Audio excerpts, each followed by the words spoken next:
Welcome to this school year's final episode of the Weekly Flex. It's GSD time. I'm Austin, let's get started. Intersession is next week. Intersessions are fun and unique learning experiences that are planned and curated by your teachers. They are meant to be incentives for all students to complete their work when it's due. If you haven't signed up yet, you should be doing so today or tomorrow. Be on the lookout for some sessions. The sign-up window for summer school is now closed. For those who did sign up, here's a friendly reminder. Summer school starts next week on Wednesday, June 15th, and ends Thursday, July 14th. It takes place virtually on Tuesday from 10 to noon, and in person on Wednesday and Thursday from 9 to 11 a.m. This is approximately 5.5 weeks, so it is vital that you use this time wisely and make sure you return in the fall with everything complete. Good luck, work hard, and do your best this summer.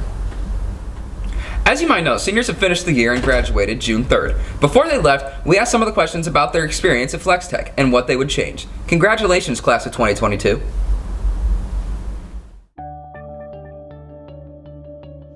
I think it would be great if we could foster a more positive learning environment for students. A lot of students have very negative social experiences, and so I think the most important thing is to promote kindness and harbor just a better social environment for everyone at Flex Tech. I think not just this school, but a lot of schools should bring back driver's training classes for students, so parents and not only students wouldn't have to pay the ridiculous prices for getting driver's ed, and they could do it here at the school as a separate class, and they could get their license rather than having a challenge or a hurdle to climb with getting driver's ed done.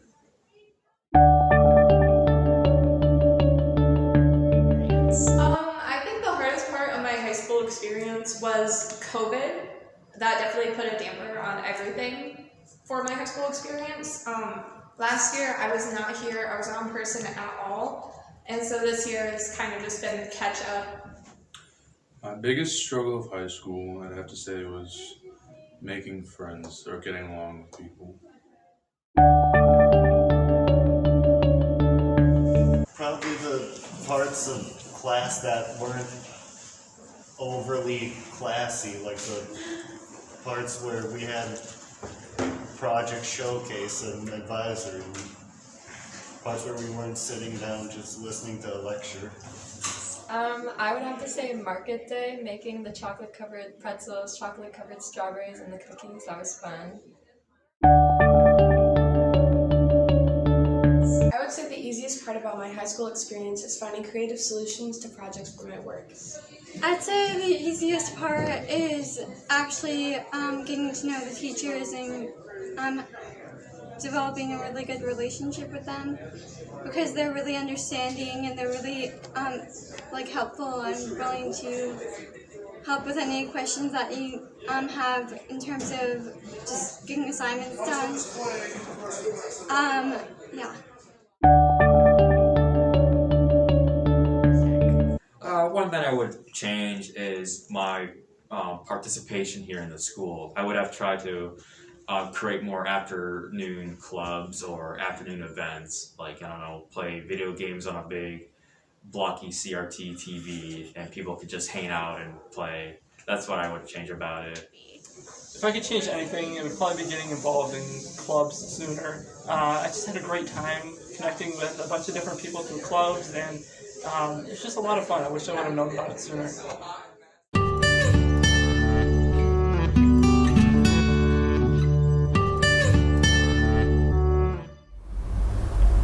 Members of the media arts team are challenged each semester to produce something that is creative and meaningful to them. Whether it is a documentary or a feature film, students are encouraged and required to produce something of their own. Let's check out some of their creations.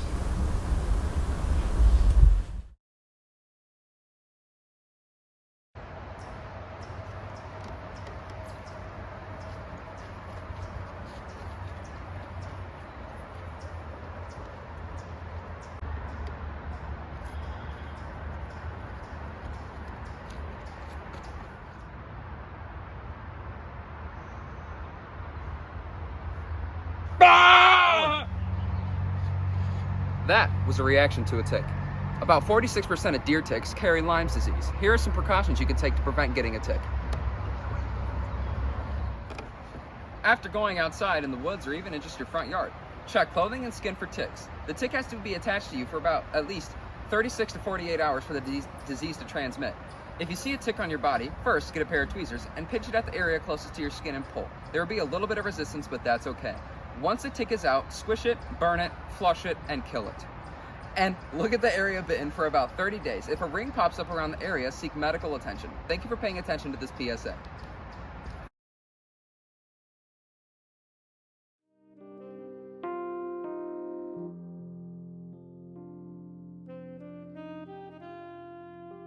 Walter Reuther was born in Wheeling, West Virginia on September 1st, 1907. He was the son of Valentine Reuther, a German socialist, and his wife, Anna Stockers.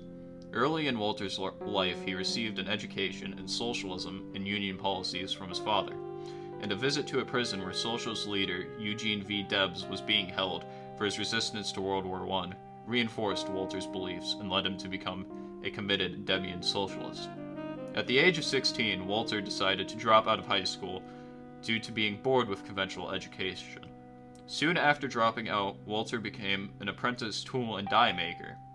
Shortly after this, he was fired because he tried to organize a union. Reuther moved to Detroit in 1927, drawn by Ford Motor Company's promises of high wages and short work weeks. He quickly made a name for himself by being one of the most skilled and respected mechanics at the Ford River Rogues plant.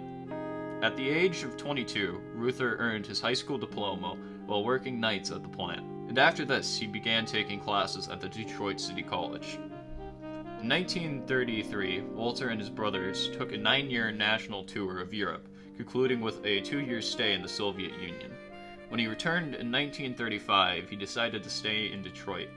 Shortly after, he fell in love with a woman named May Wolfe, and ended up marrying her in 1936. He raised 2 daughters with her, and ended up getting a modest Detroit house in 1941. Wanting to leave his mark on the labor movement, Reuther began organizing for the UAW. He ended up joining the UAW Local 86 branch, representing employees at GM's Terrestead Parts plant. Even though he was not employed by the company, he was elected a delegate to the 1936 UAW National Convention. His credentials were challenged daily by the conservative delegates. As a result, his name was always before the assembly. With his experience in public speaking, he took this as an opportunity to become the floor leader of the Michigan delegation, and ended up being elected to the UAW's National Executive Board. After this, he returned to Detroit to unionize local workers. In 1942, he was elected the union's first vice president, and during the beginning of World War II, he helped organize factories to help in the war effort, which greatly helped him win over the respect of industrial executives. When a wildcat strike movement swept GM's shops in 1944 till 1945, Reuther skillfully handled the crisis, championing the cause of the workers without running afoul of the government or the company. Then, in 1946, after the war ended, Reuther led a 116-day strike against GM, calling for a 30% wage increase without an increase in the retail price of cars. And he challenged GM to open its books to prove the demands impossible. GM refused both demands, but did offer an 18% wage increase, which Reuther accepted. In 1946, Reuther was elected president of the UAW. Although his post-war political agenda of national health care, economic redistribution, and job security for all met defeat, Reuther continued to press these issues at the bargaining table. He was president until his death in 1970, and under his leadership, the UAW grew to more than 1.5 million members, becoming one of the largest labor unions in the United States. He was widely admired as the model of a reform-minded, liberal, responsible trade unionist, and the leading labor intellectual of his age. A champion of industrial democracy and civil rights, who used the collective bargaining process and labor's political influence to advance the cause of social justice for all Americans.